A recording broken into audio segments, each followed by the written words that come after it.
Hi friends, నేను మీ Jafar. Welcome back to Jafar education. ఈరోజు ప్రధాన దినపత్రికలో వచ్చినటువంటి విద్యా ఉద్యోగ సమాచారానికి సంబంధించినటువంటి అప్డేట్స్ ఉన్నాయి. వాటన్నిటిని మనం వన్ బై వన్ క్లియర్గా అయితే తెలుసుకుందాం మిత్రమా. అదేవిధంగా మీకు టెట్ అండ్ డిఎస్సికి సంబంధించినటువంటి ఫ్రీ పీడిఎఫ్ నోట్స్లు, materials, daily current affairs updates మన యొక్క వాట్సాప్ గ్రూప్లో ఫ్రీగా అందించబడుతున్నాయి. అదేవిధంగా మిగతా కాంపిటేటివ్ ఎగ్జామ్కి సంబంధించినటువంటి పీడిఎఫ్ నోట్స్లు, మెటీరియల్స్ కూడా మన యొక్క వాట్సాప్ గ్రూప్లలో షేర్ చేయబడుతున్నాయి. మీకు కావాలి అనుకుంటే వాట్సాప్ గ్రూప్ లింక్ నేను కామెంట్ సెక్షన్‌లో పిన్ చేసి పెడతాను. అక్కడ నుండి జాయిన్ అవ్వండి మిత్రమా. అక్కడ అన్ని రకాల పీడిఎఫ్ నోట్స్‌లు మీకు ఫ్రీగా అందించబడతాయి. అదేవిధంగా మీరైతే తప్పకుండా వీడియో చూస్తున్న మిత్రులందరూ మన యొక్క వీడియోస్‌ని లైక్ చేసి మీ యొక్క సపోర్ట్‌ని అందించండి మిత్రమా. చాలామంది మిత్రులు వీడియో చూస్తున్నారు కానీ లైక్ చేయకుండా చూస్తున్నారు. వీడియో చూస్తున్న ప్రతి ఒక్క మిత్రుడు ఆ వీడియోని లైక్ చేసి మీ యొక్క మిత్రులకు షేర్ చేసే ప్రయత్నం చేయండి. వీడియోను లైక్ చేసి వీడియోను పూర్తిగా చూసే ప్రయత్నం అయితే చేయండి మిత్రమా.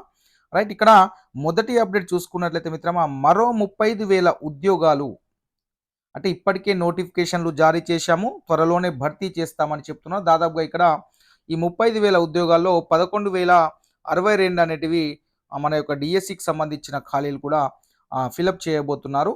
కాబట్టి 35,000 ఉద్యోగాల్లో అక్టోబర్ అంటే దసరా నాటికి, అంటే దసరా హాలిడేస్ తర్వాత మీకు ఈ 11,062 ఖాళీలకు సంబంధించినటువంటి టీచర్ పోస్టుల రిక్రూట్మెంట్ మాత్రము తప్పకుండా కంప్లీట్ అయ్యే అవకాశాలు మనకైతే స్పష్టంగా కనిపిస్తున్నాయి మిత్రమా. ఒకసారి మనము క్లియర్‌గా చూసే ప్రయత్నం అయితే చేద్దాం. ఇక్కడ చూడండి, ఇక్కడ నెక్స్ట్ అప్డేట్ ఇక్కడ ఒకసారి క్లియర్‌గా చూసే ప్రయత్నం చేద్దాం. ఉద్యోగాలు 35,000 ఉద్యోగాలు త్వరలోనే భర్తీ చేస్తాం. ఇప్పటికే నోటిఫికేషన్ల జారీ. ఇంతకుముందు ఇచ్చిన 30,000కు అదనంగా అని చెప్తున్నారు. అంటే గతంలో ఇచ్చిన నోటిఫికేషన్లకు రిక్రూట్ చేసినటువంటి కొన్ని పోస్టులు ఉన్నాయి కదా! సో అవి ఒక 30,000 కాకుండా మరో 35,000 ఖాళీలను త్వరలోనే భర్తీ చేయబోతున్నామని నిన్న సీఎం గారు అయితే అనౌన్స్‌మెంట్ చేయడం అయితే జరిగింది. ఇక్కడ ఒక విషయాన్ని మనం గమనించినట్లయితే దాదాపుగా అంటే మనకు ఒక 2 మంత్స్ అయితే పడుతుంది మిత్రమా డిఎస్సి మిత్రులకు. ఎంత తక్కువ టైం వేసుకున్నా 3 మంత్స్ 2 మంత్స్ అయితే ఈజీగా పడుతుంది. ఎందుకంటే సెప్టెంబర్ మొత్తం రిజల్ట్ వెరిఫికేషన్ వాటికి వెళ్ళిపోతుంది. ఇంకో అక్టోబర్‌లో ఈ అపాయింట్మెంట్స్‌కి సంబంధించినటువంటి ప్రాసెస్ అనేది జరిగే అవకాశం అయితే మనకు కనిపిస్తా ఉంది. నెక్స్ట్ ఇక్కడ అప్డేట్ చూసుకున్నట్లయితే మిత్రమా క్లియర్‌గా అడ్వాన్స్ స్కిల్ సెంటర్లుగా ఐటీఐలు, అంటే ఇక్కడ ఇంటిగ్రేటెడ్ రెసిడెన్షియల్ స్కూళ్లకు 5,000 కోట్లు కేటాయించడం జరిగింది. అంగన్వాడీల నుంచి యూనివర్సిటీల వరకు ప్రత్యేక దృష్టి పెడుతున్నాము.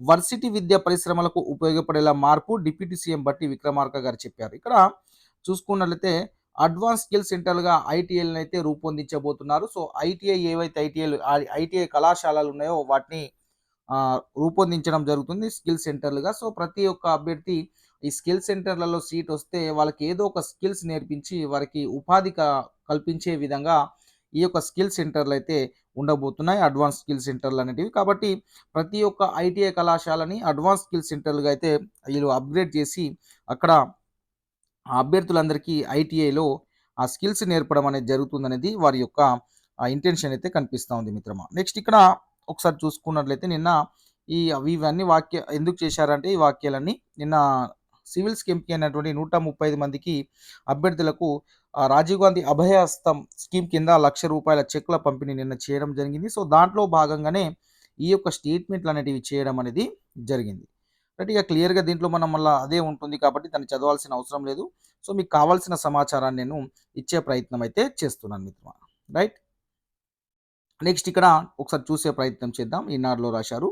చూడండి, ఇక్కడ రాష్ట్ర ప్రజాప్రభుత్వం అధికారంలోకి వచ్చిన 90 రోజుల్లోనే 30,000 ఉద్యోగ నియామకాలు చేపట్టాం. అంటే గతంలో ఇచ్చిన నోటిఫికేషన్లను వీళ్ళు ఫిల్ చేయడం జరిగింది కొన్నిటిని. అదేవిధంగా గ్రూప్ 1, గ్రూప్ 2, గ్రూప్ 3 డిఎస్సితో కలిపి మరో 35,000 ఉద్యోగాల భర్తీకి నోటిఫికేషన్లు ఇచ్చి చిత్తశుద్ధి చాటుకున్నాము. సో నోటిఫికేషన్లు ఇచ్చారు. డిఎస్సి గ్రూప్ 1, గ్రూప్ 2, గ్రూప్ 3 వారి యొక్క టైం టేబుల్ కూడా ఇచ్చారు. డిఎస్సి ఎగ్జామ్ కూడా కంప్లీట్ అయిపోయింది. సో ఇక్కడ ఒకసారి చూసుకున్నట్లయితే మనకు అంటే ఈ 35,000లో ఫస్ట్ ఫిలప్ అయ్యేటి మాత్రము ఈ డిఎస్సికి సంబంధించినటువంటి ఖాళీలని మనకు క్లియర్‌గా అర్థమవుతుంది. ఎందుకంటే ఇక్కడ దాదాపుగా డిఎస్సి ఎగ్జామ్ కంప్లీట్ అయింది. ప్రిలిమినరీ కీ వచ్చింది. రేపు మనకు ఫైనల్ కీ కూడా వస్తుంది. సో ఫైనల్ కీ వచ్చిన తర్వాత జనరల్ ర్యాంకింగ్ లేదా రిజల్ట్ ఇస్తారా అనేది మనకు క్లారిటీ వస్తుంది. సో అవన్నీ వన్ బై వన్ జరుగుతుంది కాబట్టి దాదాపుగా డిఎస్సి రిక్రూట్మెంట్ అనేది ఈ 35,000లో ఫస్ట్ జరిగే అవకాశం అయితే మనకు స్పష్టంగా అయితే కనిపిస్తుంది మిత్రమా. నెక్స్ట్ అప్డేట్ ఇక్కడ చూసుకున్నట్లయితే మిత్రమా, సీఎం నివాసానికి తరలి వచ్చిన డిఎస్సి 2008 బాధితులు ఒకసారి దీన్ని చూసే ప్రయత్నం చేద్దాం. రాష్ట్ర ప్రభుత్వం తీసుకున్న నిర్ణయం మేరకు తమకు ఉద్యోగాలు ఇవ్వాలని కోరుతూ 2008 డీఎస్సీ బాధితులు సోమవారం జూబ్లీహిల్స్‌లోని సీఎం రేవంత్ రెడ్డి నివాసానికి తరలివచ్చారు. డీఎస్సీ 2008 సాధన సమితి నేతృత్వంలో రాష్ట్ర వ్యాప్తంగా అన్ని జిల్లాల నుంచి 200 మందికి పైగా అభ్యర్థులు వచ్చారు. వారిని పోలీసులు అడ్డుకున్నారు. 6 ప్రతినిధుల బృందాన్ని సీఎం నివాసంలోకి అనుమతించారు. తమకు ఉద్యోగాలు ఇవ్వాలని హైకోర్టు ఫిబ్రవరి 8న మధ్యంతర ఉత్తర్వులు జారీ చేసిందని వారు ముఖ్యమంత్రికి వ్యక్తిగత కార్యదర్శి అయినటువంటి జైపాల్ రెడ్డికి తెలిపారు. కేబినెట్ సబ్ కమిటీ నుంచి నివేదిక తీసుకొని 15 రోజుల సమస్యను పరిష్కరిస్తామని సీఎం కార్యాలయం అధికారులు హామీ ఇచ్చారని డీఎస్సీ 2008 సాధన సమితి రాష్ట్ర అధ్యక్షుడు శ్రీనివాస్ నాయక్ పేర్కొన్నారు. రైట్, ఇక్కడ చూసుకున్నట్లయితే వీరైతే నిన్న సీఎం ఇంటికి వెళ్ళి వారి యొక్క వినతి పత్రాన్ని అయితే ఇవ్వడం జరిగింది. పరిష్కారం చేస్తామని వారైతే చెప్పడం అయితే జరిగింది. ఇక నెక్స్ట్ ఒక అప్డేట్ చూసుకున్నట్లయితే మిత్రమా, చెప్పేవారు లేక 43 పాఠశాలలు మూత, ఉపాధ్యాయుడు రాకపోవడంతో దుస్థితి, చదువులకు దూరంగా గిరిజన విద్యార్థులు. రైట్, ఇక్కడ అందుకనేసే మొన్న ఈ ఆదిలాబాద్ కలెక్టర్ గారు కూడా మన విద్యా వాలంటీర్లు కావాలని విద్యాశాఖ కార్యదర్శికి లేఖ కూడా రాయడం జరిగింది. సో అందుకనేసి ఇక్కడ తొందరలోనే ఇక్కడ విద్యా వాలంటీర్లను అయితే పెట్టే అవకాశం కనిపిస్తుంది ఆదిలాబాద్ జిల్లాకి సంబంధించి. ఇక్కడ ఒకసారి చూసుకున్నట్లయితే తిర్యాని మండలంలో అర్జున్ లోధి గిరిజన ప్రాథమిక పాఠశాలలో 22 మంది చిన్నారులు ఉన్నారు. పక్కనే ఉన్న రాంజీగూడ నుంచి వచ్చి ఇక్కడే చదువుకుంటారు. ఈ విద్యా సంవత్సరం ప్రారంభం నుంచే ఇక్కడికి టీచర్ రాలేదు. బెజ్జూర్ మండలంలో 2, నార్నూన్ మండలంలో 7, గాదిగూడ మండలంలో 2 ప్రాథమిక పాఠశాలలు మూసే ఉంటున్నాయి. రైట్, ఇక్కడ ఈ ఆదిలాబాద్ జిల్లా సంబంధించినటువంటి ఆ గిరిజన పాఠశాలల్లో అంటే టీచర్స్ లేక వారి యొక్క ట్రాన్స్ఫర్స్ ప్రమోషన్ కావడం వల్ల ఆ టీచర్స్ని రిలీవ్ చేయడం, వేరే టీచర్స్ని నియమించకపోవడం ద్వారా ఆ పిల్లలైతే చదువుకు దూరం అవుతుందని ఈ ఆర్టికల్ యొక్క ముఖ్య ఉద్దేశం కనిపిస్తోంది మనకు. ఇక్కడ తిర్యాని మండలంలో జెండాగూడ పాఠశాల అయితే 21 మంది పిల్లలు ఉన్నారు. ఈ పాఠశాలలో ఈ విద్యా సంవత్సరం ప్రారంభం నుంచి ఉపాధ్యాయుడు లేరు. రైట్, ఇలాంటి స్కూళ్ళలో తప్పకుండా విద్యా వాలంటీర్లు అయితే నియమించబోతున్నారు తొందరలోనే. సో అక్కడికి టీచర్స్ అయితే వచ్చే అవకాశం అయితే మనకు స్పష్టంగా కనిపిస్తుంది. ఒకసారి మనం క్లియర్గా చూసే ప్రయత్నం చేద్దాం మిత్రమా. ఉమ్మడి ఆదిలాబాద్ జిల్లాలోని గిరిజన ప్రాథమిక పాఠశాలలు మూతపడ్డాయి. మారుమూల ప్రాంతాల్లో పనిచేయడానికి ఉపాధ్యాయులు ఇష్టపడకపోవడం, బదిలీ అయిన స్థానంలో మరొకరు రాకపోవడం, విద్యార్థుల సంఖ్య తక్కువగా ఉండడంతో 4 జిల్లాల్లోని 43 పాఠశాలల పక్షం రోజుల నుంచి మూతబడి ఉన్నాయి. ఈ విద్యా సంవత్సరం ప్రారంభం నుంచి వీటిలో కొన్ని పాఠశాలలు తలుపులు కూడా తెరవలేదు. ఈ నేపథ్యంలో చిన్నారులు నిత్యం బడికి వచ్చి ఉసురుమంటూ తిరిగి వెనక్కి వెళ్ళిపోతుండగా కొన్ని చోట్ల ఆటపాటలతో గడిపివేస్తున్నారు. ఉమ్మడి జిల్లా వ్యాప్తంగా మొత్తం 450 మంది చిన్నారులు మధ్యాహ్న భోజనానికి, మరోవైపు చదువులకు దూరమవుతున్నారు. ఈ విషయమై గిరిజన సంక్షేమ శాఖ జిల్లా అధికారి రమాదేవిని ప్రశ్నించగా త్వరలోనే ఈ పాఠశాలకు ఉపాధ్యాయులను సర్దుబాటు చేస్తామని చెప్తున్నారు. అయితే ఇక్కడ కాంట్రాక్ట్ సిఆర్టీలను పెట్టే అవకాశం ఉంది. ఒకవేళ ఐటీడీఎస్ స్కూల్స్ అయితే, గవర్నమెంట్ స్కూల్స్ అయితే, లోకల్ బాడీ స్కూల్స్ అయితే అక్కడ విద్యా వాలంటీర్ని లేదా పక్క స్కూల్ నుండి టీచర్స్ని అడ్జస్ట్మెంట్ చేసే అవకాశం అయితే ఉంటుంది. సో దాదాపుగా ఇక్కడ విద్యా వాలంటీర్లను కూడా నియమించుకోవడానికి అవకాశం ఇవ్వచ్చును తొందరలోనే. సో అది కూడా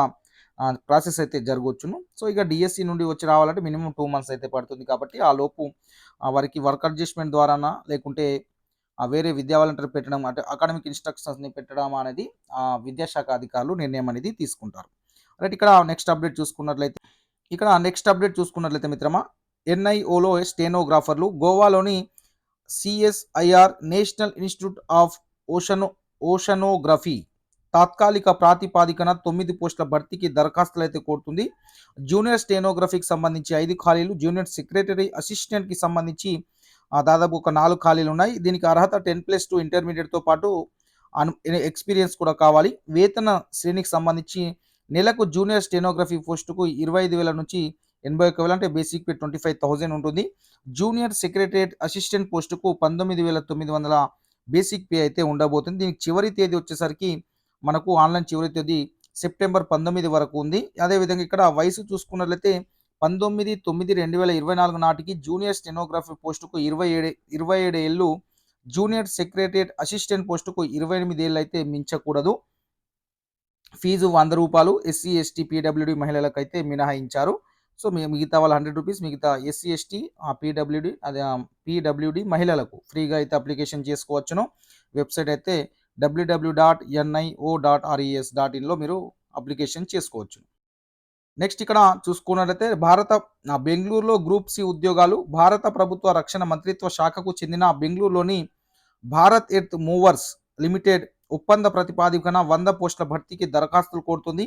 ఐటీఐ ట్రైనీలు 54 ఉన్నాయి ఖాళీలు. ఆఫీస్ అసిస్టెంట్ ట్రైనీలకు సంబంధించి 46 ఖాళీలు ఉన్నాయి. విభాగాలు ఫిట్టర్, టర్నర్, మెషినిస్ట్, అదేవిధంగా ఎలక్ట్రీషియన్, వెల్డర్ సంబంధించిన ఖాళీలు ఉన్నాయి అక్కడ. పోస్టును అనుసరించి సంబంధిత విభాగంలో కనీసం 60% మార్కులతో ఐటీఐ డిప్లొమాతో పాటు డిగ్రీ పాటు ఐటీఐ డిప్లొమా అదేవిధంగా డిగ్రీతో పాటు పని అనుభవం ఉండాలి. వయసు 37 ఇయర్స్ అనేది మించకూడదు. దరఖాస్తు ఫీజు ₹200. ఎస్సీ, ఎస్టీ, పీడబ్ల్యూడీ వారికి ఫ్రీగా అప్లై చేసుకోవచ్చు. ఎంపిక రాత పరీక్ష, ట్రెడ్ టెస్ట్ల ఆధారంగా ఉంటుంది.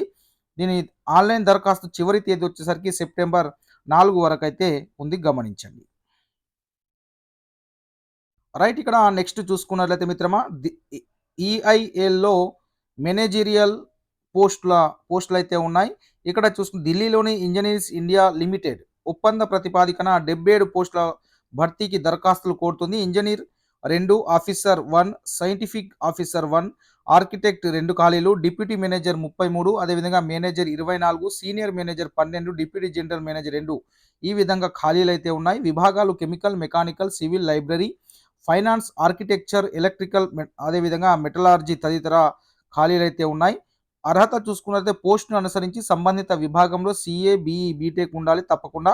అదేవిధంగా పీజీ, బీఎస్సీ, పీజీతో పాటు పని అనుభవం కూడా ఉండాలి. వయసు వచ్చేసరికి 28 ఏళ్ళు. అదేవిధంగా డిప్యూటీ జనరల్ మేనేజర్ పోస్టుకు సంబంధించి దాదాపుగా పోస్టుకు సంబంధించి 47 ఏళ్ళు ఉండాలి. మిగతా పోస్టులకు సంబంధించి 40 ఏళ్ళు అయితే మించకూడదు. ఇలా యొక్క శాలరీ ఒకసారి చూసుకున్నట్లయితే బేసిక్ పే అనేది దాదాపుగా 70,000 ఉంటుంది. వీరి యొక్క బేసిక్ పే. మిగతా పోస్టులకైతే 60,000 యొక్క బేసిక్ పే అయితే ఉండబోతుంది. సో ఇది పని ఎక్కడ అంటే ఢిల్లీ, గురుగ్రామ్, ముంబై, చెన్నై, వడోదర, కోల్కతాలో ఈ యొక్క ఖాళీలు ఉన్నాయి. ఎంపిక అనేది రాత పరీక్ష, ట్రేడ్ టెస్ట్ల ఆధారంగా ఉంటుంది. ఆన్లైన్ దరఖాస్తు చివరి తేదీ ఒకసారి మనం చూసుకున్నట్లయితే సెప్టెంబర్ 4, 2024 వరకు అయితే అప్లై చేసుకోవడానికి అవకాశం అయితే ఉంది. రైట్ మిత్రమా, ఈరోజు ప్రధాన దినపత్రికలు వచ్చినటువంటి విద్యా ఉద్యోగ సమాచారం అయితే ఈ విధంగా ఉన్నా. ఇంకేం అప్డేట్స్ ఉన్నా మీకు ఎప్పటికప్పుడు మన యొక్క వాట్సాప్ గ్రూప్లో షేర్ చేయబడతాయి. Thank you so much.